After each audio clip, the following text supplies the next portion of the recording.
ukimara kumva ijwi uhita ukanda subscribe kuko ni umuhitinzi uba waje Fiston TV rimwe on YouTube. Sibyo, icyambere ni ukureba Ghost by Justin Bieber. Umusobanuzi we ni Fiston Nzayikurimana ni nk'ibisanzwe. Kanda subscribe, share, comment, asigaye wiyumvire ubusobanuro bw'indirimbo. Okay, Justin Bieber.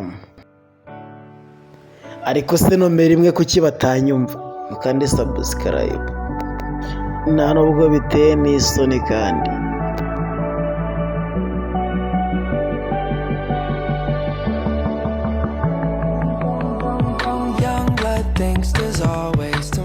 urubyiruko rutekereza ko ejo ari nk'uyu munsi.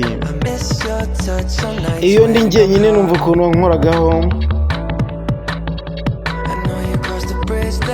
Ndabizi ko wambutse ikiraro kiri kure cyane kubera urukundo wansigiye.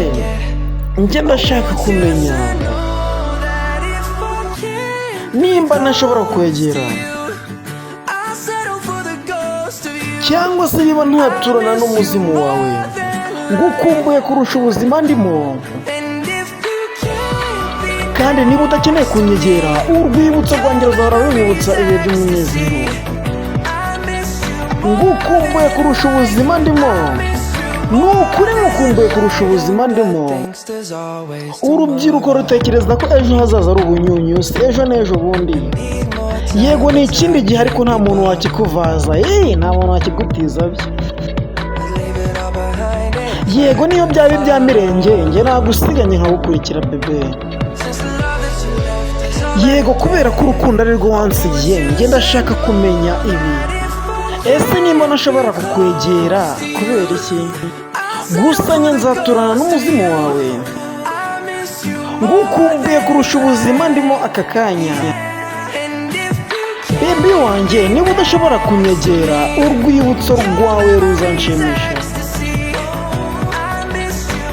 Ngukumbuye kurusha ubuzima ndimo bebe. Okay, karimo ni Justin Bieber Ghost.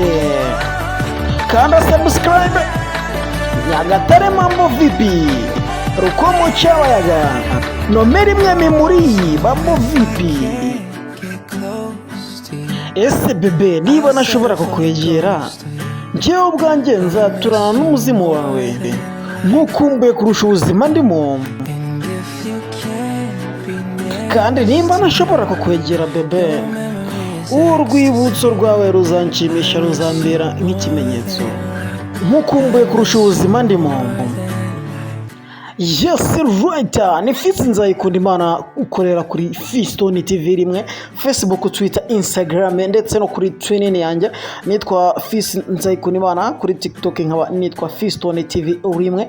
Gusa akajyana nakagaruka, ciao ciao, nsukiriza abajama mwese mukorera umwitozo kwifoto stadium, ndabemera cyane.